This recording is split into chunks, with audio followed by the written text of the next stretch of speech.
Ooh, is that the Monoprice Monolith THX AAA 788? Yes, it is. Hi, folks. Dave with DBSTECHTALK. And today, we're going to talk about the Monolith Monoprice THX AAA 788 DAC amp. And this is really uncomfortable.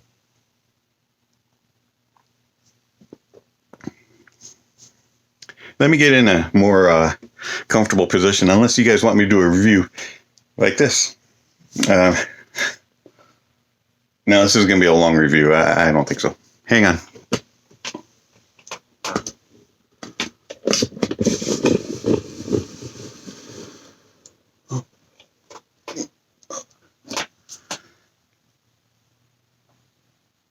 I think I need a different chair. I need a different setup. Dave, when are you going to get one of those big fancy office setups where people have all the green screens and all that kind of I don't know.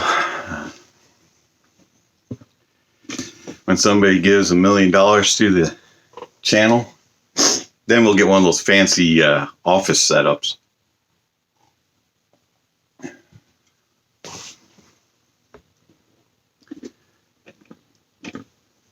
And I'll be able to hire a camera guy.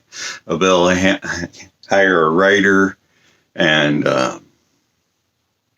yeah, man. Next month. Anyways. Okay, so today we are going to talk about the most expensive DAC and amp that I have ever purchased and used, other than setups at like Auxpona. I didn't own those, and I barely used them, so those don't count. This is for something that I've used for more than 10 minutes at a time. There. So the official name of this device on the Monoprice website. Ready for it? And I am not typing this in the description. Monolith by Monoprice, a desktop balanced headphone amplifier and DAC with THX AAA technology. Wow. It has dual AKM.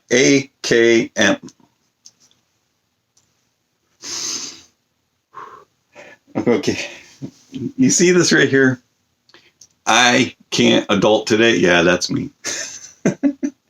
And no, it's just coffee. It's seriously. So it has dual AKM 4493 DAC chips and dual AAA 788 modules.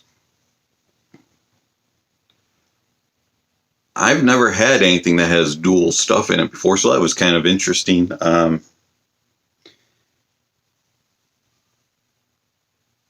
You go on their website, and it has all kinds of descriptions. They can explain it a whole lot better than I can. And yeah, I am using visuals today. Some interesting specs. It has total output power at 16 ohms. It does 1960 megawatts. Balanced single-ended is 1560. At 32 ohms, it does 3120 megawatts balanced and 1360 megawatts.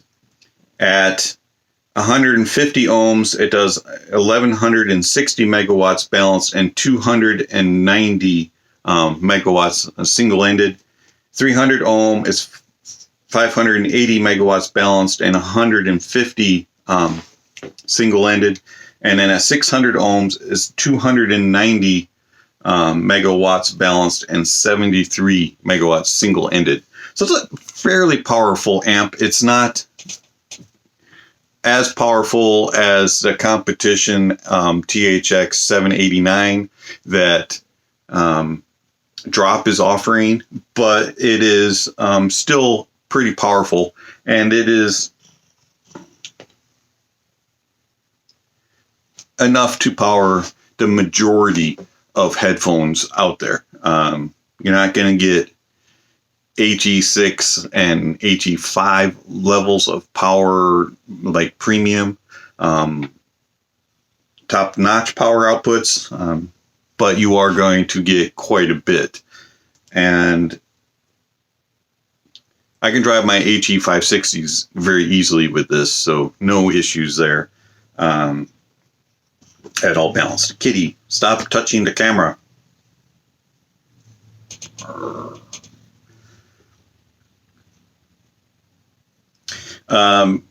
Maximum output voltage on single-ended is 6.6 volts, and it is 13.2 volts on balance. So it's got some juice to it. And then signal to noise ratio is at around 120 dB, and it has 100 dB of crosstalk.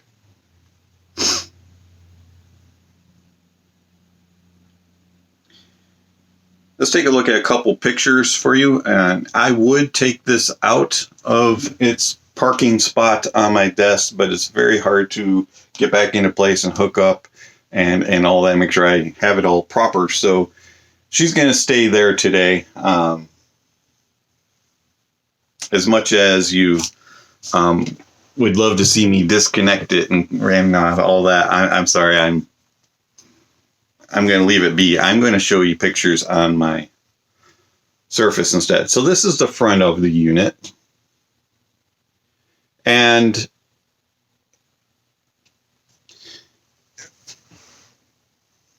visually, it's a very nice looking unit. It's very clean on the front, and it has a very small footprint considering that it is a DAC amp. It is roughly about the same size as a Cavelli CTH or Liquid Carbon X. The only differences are the Cavellis have rounded edges and the Monolith is squared off. The Monolith is just a smidge shorter, and then it is just a smidge smaller depth-wise also. So they all do stack together, but the Monolith is just a little bit on the smaller side. It may be a little bit wider, but it's not as deep by a couple of centimeters, and shorter height-wise by a couple centimeters also. Nothing major. On the front, you have your 4-pin XLR, your 1/4 inch out. You have a big old screen. You have a menu back button, a volume button, or volume knob, excuse me, and a enter input button. The menu back button also serves as the power on-off switch.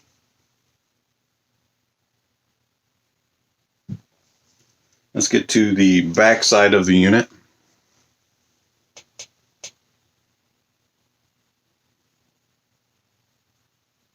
It has plenty of inputs. It is a little limited on the outputs. So you have a power in, and then you have digital inputs. You have USB, optical, coaxial, and AES3.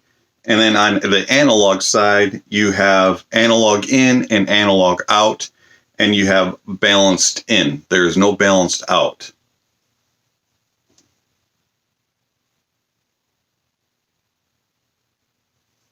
Maybe this is a little bit better of a picture of the backs.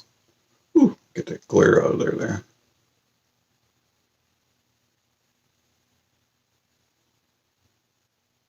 I don't know if you can actually see that or not. It's trying to focus.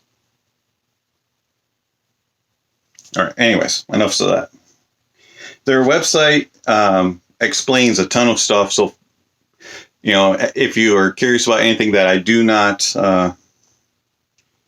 explain or you're a little confused, look that up, and there's a lot more better explanation. Hopefully.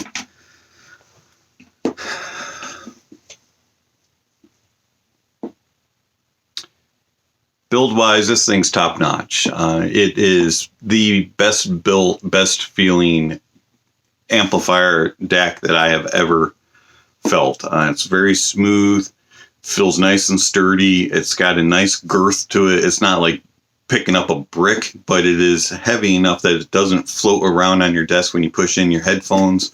And the backside of it is spaced out fairly well. There is one little issue on that that drives me nuts. So on the back of the unit, the analog ins are on the top and the analog outs are on the bottom. And I would prefer it to be the other way around. Just the way my desk setup is, I would prefer my out to be on top and my ins, because if you want to split the out and have two different, have it go into two different amplifiers or something different, you want to split that cable, and you want to use one of those little extenders that comes out and it has the two analogs on top. You can't do that because it's on the bottom. So to each their own. I do split the out on this to go to my APPJ PA1502A and also to my Cavelli Tube Hybrid. And so by having them split the way that they are, I had to get different cabling, and it's just, whatever. I'm nitpicking. It's just a preference. And it is a little snug back there. Anyways, I would have preferred that they maybe made it a little bit wider back there so that you can get your cables in and out. Other than that, build quality top notch. Functionality and menu friendliness. Okay, so full disclosure. I went through and tried every single input. I tried all the outputs, and I tried everything in the menus that is offered. But I can't give full details and all the information about, especially the EQ and the DRC settings, because I don't really use them in real life. I am not an EQ guy. I may fiddle around with some of the presets every now and then, like on my DAPs, and go, oh, what does country settings sound? Oh, what does rock settings sound like? What does it, things like that. But I always end up going back to stock. Some people call me a purist. Some people say that EQ really improves things and changes things. To each their own, okay? If you like EQ, go ahead and use it. And this unit has great EQ settings. But for me, EQ just isn't for me. So that part of this review, you're going to have to look elsewhere for how does it work? How does it change things? Is it well implemented? Because truthfully, I really don't know. I prefer how the manufacturer puts things together, how they intended for it to sound. A headphone from a manufacturer, in my opinion, shouldn't have to be EQ'd with a proper DAC and amp implementation. It should sound proper. It should go very well. If you're having to change it to adjust it to your preference, then that headphone or that gear isn't probably for you. That's just my personal opinion. It all should sound right here, straight out of the box. I shouldn't have to EQ it. Now, I understand there are reasons and purposes for EQ, and especially in the professional world, and especially to adjust things on the recording end of it and on the editing end of things. I understand that. But for me, just to sit and enjoy music, it's not for me. If it's for you, cool. So now that that's explained, let's get on with the rest of the show. So I have, coming out of my Surface Pro, USB going into a Goostar U12 USB interface.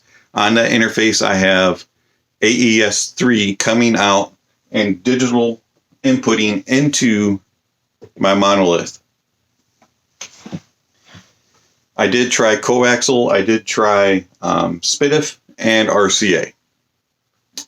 I do have my PlayStation Pro or 4 Pro coming out with fiber optic going into the Monolith. So I have two inputs going on.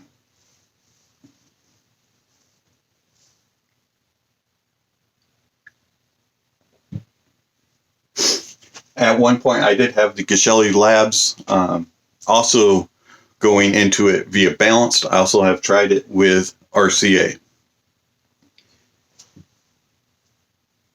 Let's go over the menu buttons and in the input buttons first. So the menu button functions as the power on and off switch. If you press and hold it, it will shut down. You'll have to wait about 15-20 seconds or so before you can hit the button again for it to recycle itself. You just press the button a little bit, boom, it comes right on. Takes about under 10 seconds and it's ready to go. You'll hear it click and turn on. If you just tap the menu button, you come up with EQ. If you scroll to the right on your volume knob, you go to DRC, Dynamic Range Compression. You go to DIRAC and Settings. And it's a very easy change. If you hit the back button while you're in a selection, it'll take you back to the main menu. So when you're in EQ, if you hit the input button, it will go into the settings on EQ. And again, you can go to the right and it will change it. So you will go shelf EQ and parametric EQ 1, 2, 3, and 4, and 5. If you select of which one, you can hit enter and then you can change your settings. So if you go into the shelf, it'll take you into your left and frequencies, and then you LF, whatever that is, and then you hit your enter button again, it'll take you to your HF, and if you hit it, and then it'll swap between the two, and you can just change your frequencies and the gain amount. Hit back and it'll take you back to it. You go to your parametric EQs and you can enable or disable, and you can change your frequencies and your gain and your Q. And then you hit it back and you do the same thing for 2. I messed around with it, but to me it just seemed a little clunky to go in and change them all. It wasn't as easy as just pulling up an equalizer on your device of whatever source you're using and doing the sliders and moving it around. But you can be very precise on this, which is nice. And it did work. It worked effectively. Again, though, EQ is just not for me. To me, it was just a little clunky. Next up after EQ is DRC. I did this for about 2 minutes changing it, and it made everything sound flat and boring. I don't really understand why you would want to change that. Maybe you do if that's something that you like to mess around with, or maybe it's something that you're doing along with other EQs. I'm not exactly sure, but to me it just was something that, okay, it's here, but I don't really use it. Next is DIRAC, excuse me. DIRAC, you just hit the enter button and you can toggle it on and off. DIRAC is very interesting. Let me see if I can pull on here so they can explain. It creates a vast, clear, realistically immersive soundstage free from constraints of space and ears, much like a multi-speaker home theater system. Whether you're watching movies, listening to music, or playing games, direct sense of sound or sense around puts you in the center of the realistic experience. No fuzzy sounds, fake spatial effects, or poorly placed sound effects or placed sound objects. Just transparent and natural sound as in well-designed cinema, studio, or any other professionally engineered space. That's from the Monoprice website. And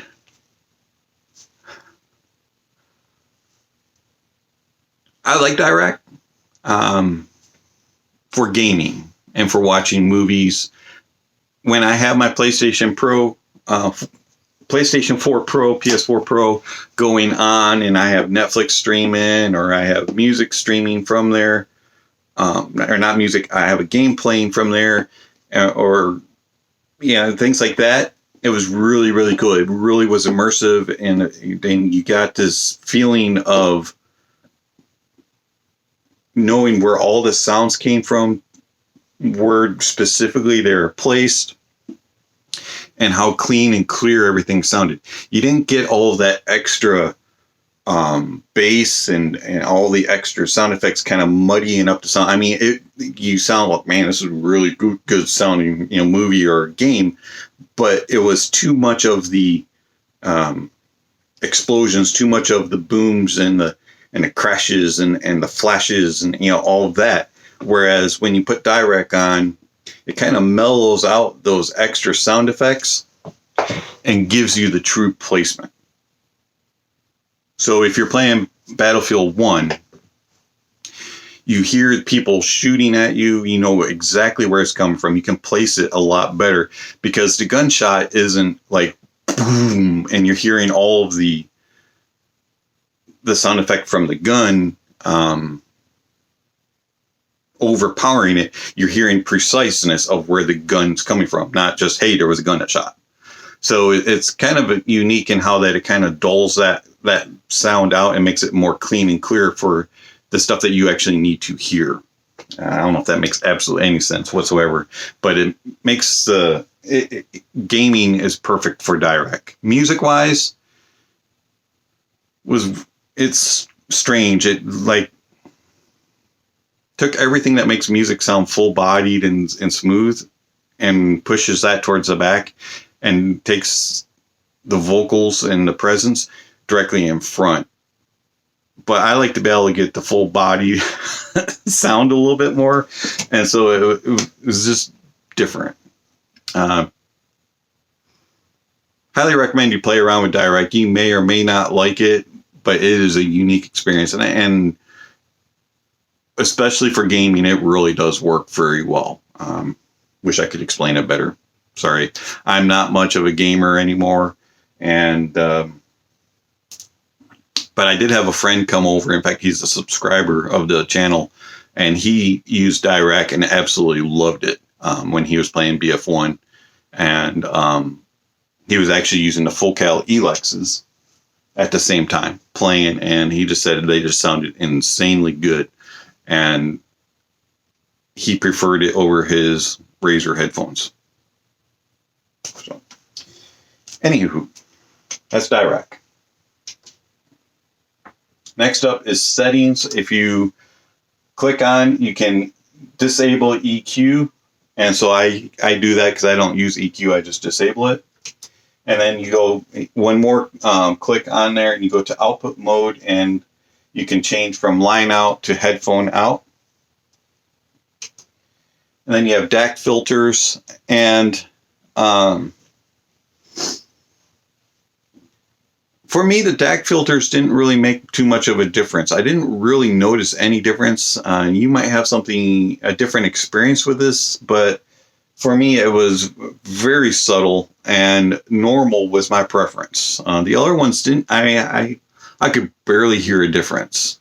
So maybe you have different experiences. Maybe you can explain that in the comments down below. But to me, they just didn't really seem to matter. Didn't really seem to affect anything. And then next is ADC filters. And again, they really didn't do anything for me. So I just leave them on normal. And sounds fine. Then you can reset everything and put it all back to normal. So if you completely mess everything up, you can put it back to factory spec. And if you want to know what version of firmware and everything that you have, you can go in and select that on the end of it.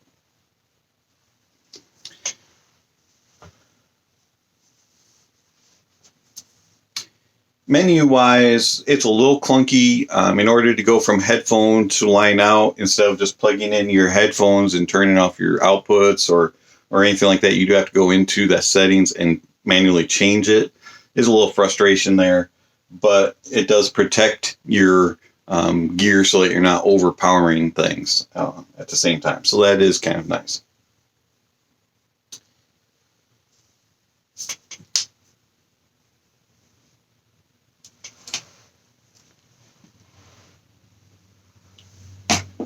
How's it sound, Dave? This is by far the cleanest DAC and amp that I've ever heard. Every single headphone that I have, I turned the volume all the way up with nothing playing, and there was no hiss. Nothing. Even on the most sensitive of IEMs, there's no hiss. If I did the same thing on the Liquid Carbon X, I'd get hiss on some of the headphones. If I did it on the CTH, same thing, I'd get some hiss. The AU and X7S, the same thing. This amp, I got no hiss, no background noise, no hums, nothing of the sort. I'm sorry, the dogs think that the UPS man is here for them.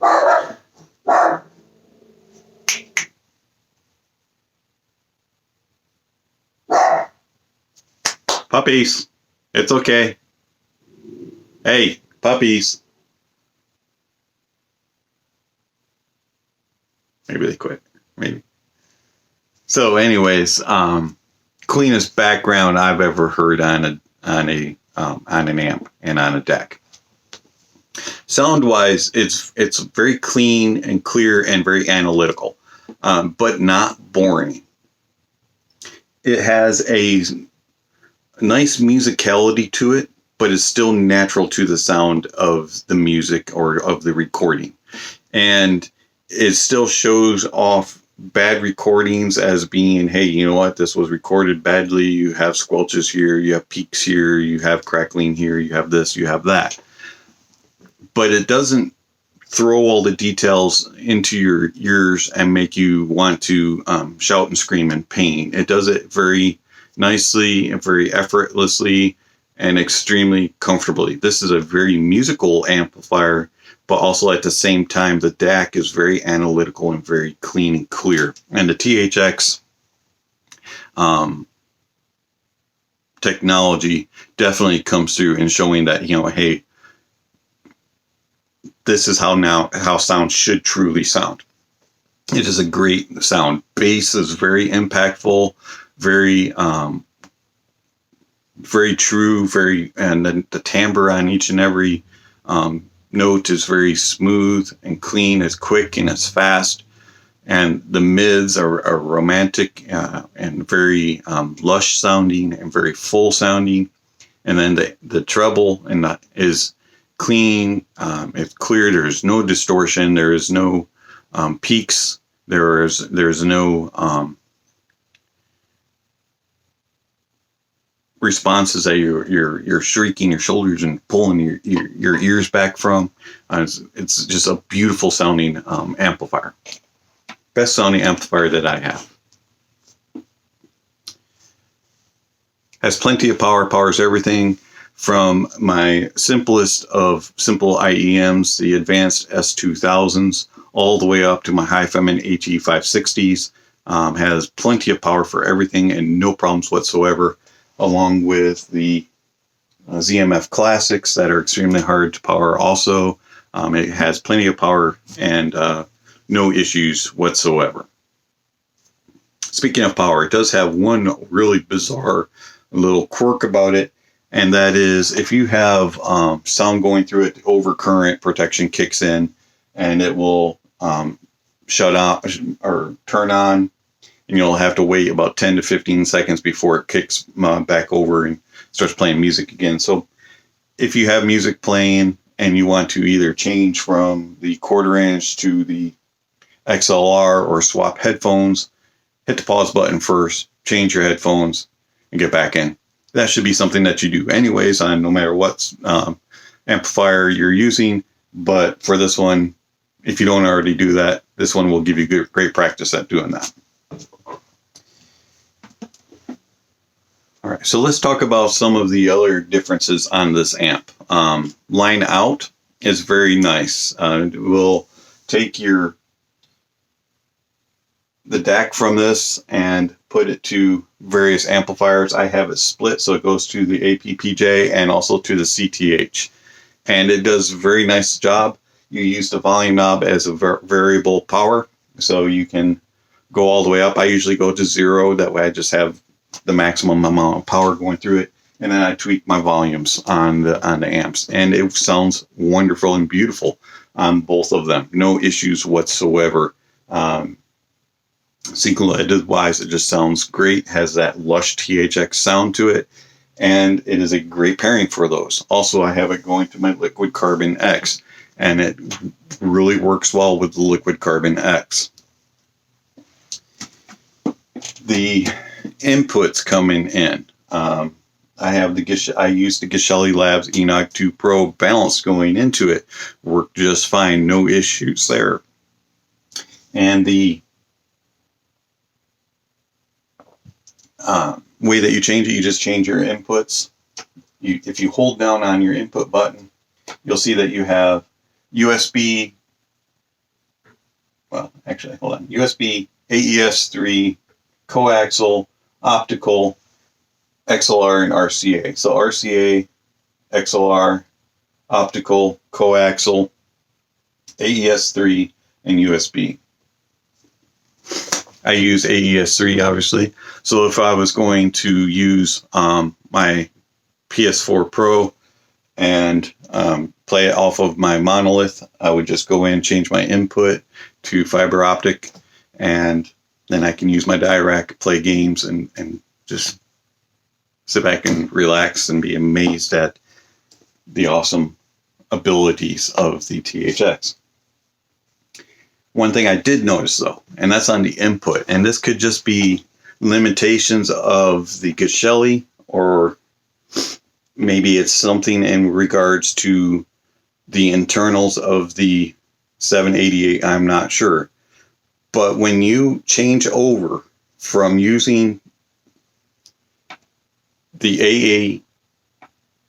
AES 3 input to using the XLR input or the RCA input, doesn't matter, either one, they both sound very similar. The Geshelli gave a slight different tone, and it was a little bit less in dB. I always had to raise the level just a little bit more on the volume knob. So flipping between the two, you do notice a difference between DACs, but I'm not sure if that's just because of the output impedance of the Geshelli doesn't match, or the internals of the THX are doing something to the inputted sound. I'm not exactly sure. It was just a little difference on, not that it sounded bad, didn't sound distorted, didn't sound muffled or anything like that, and it sounded like a Geshelli DAC sounds on other amplifiers. It was just a slight difference in output level.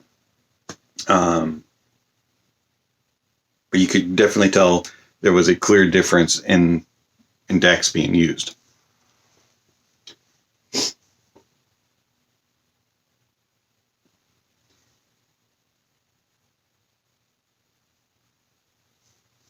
Monolith THX AAA 788. Folks, I know that this review is not fully detailed on every single thing that this DAC amp can do. It's not full of specs. It's not full of all of the other critical things about the amp that some other reviewers have thrown in. You can feel free to go and watch their reviews, read them on the different forums. But for me, as just a consumer, as a person who loves music and loves to hear it in the most purest way possible that I can get, this amplifier and DAC is amazing. Sure, it has all kinds of other bells and whistles that I don't use. Maybe I'll use them in the future. But for what I use it for, this thing blows everything else that I have on this desk away. By far and away, it is the best DAC and amp that I have.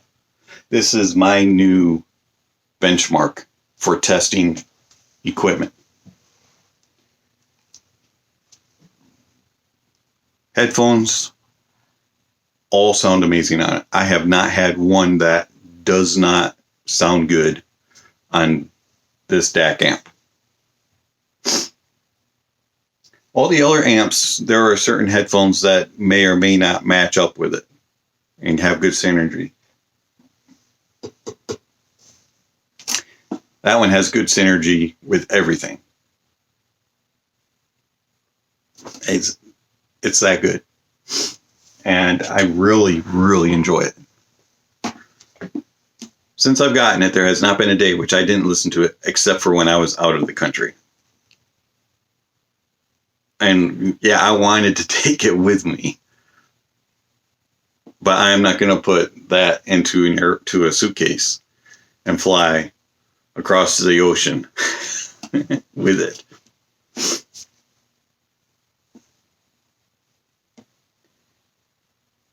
I absolutely love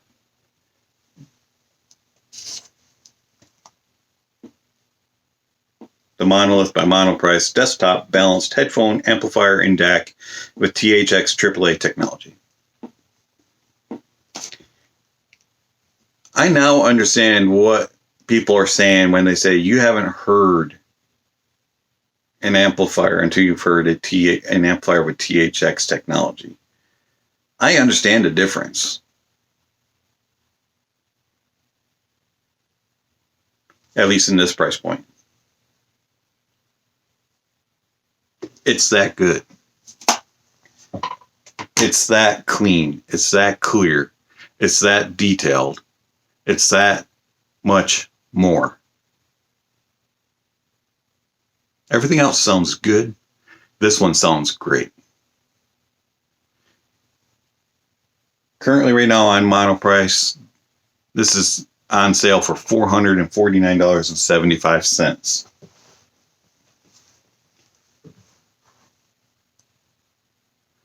Monoprice runs deals all the time. You get coupons, and you can get codes, you can get discounts. And if you can snag one and you have a coupon like I did for $125 off,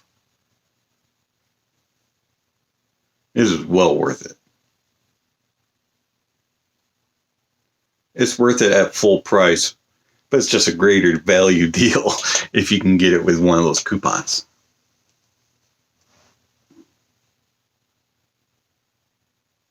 I've never heard the Massdrop 789,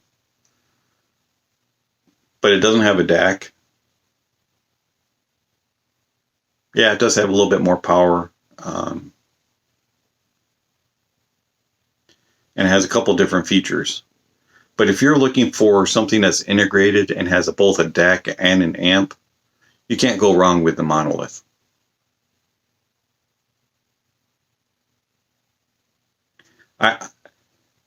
I can't recommend it enough.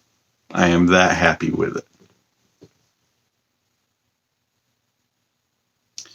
Folks, I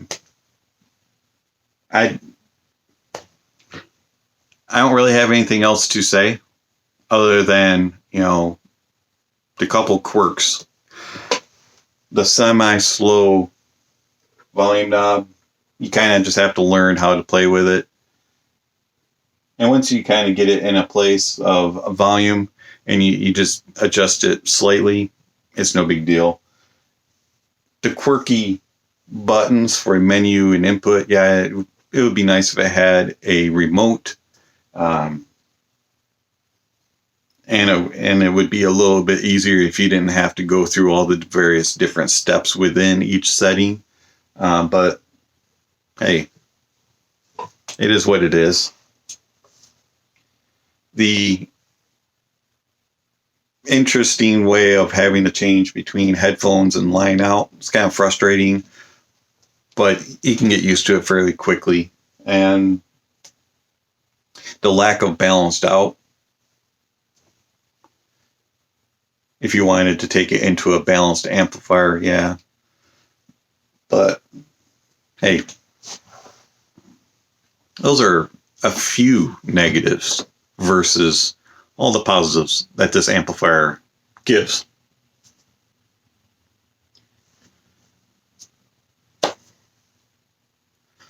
Long video, lots of information, lots of me just rambling and praising it, but you know what? This truly deserves it. It is a great device, and I use it in a very limited capacity. You may use it for other reasons, and you may have better experiences with the DAC and with the EQs and all that kind of stuff. I use it just to listen to music, and I absolutely love it.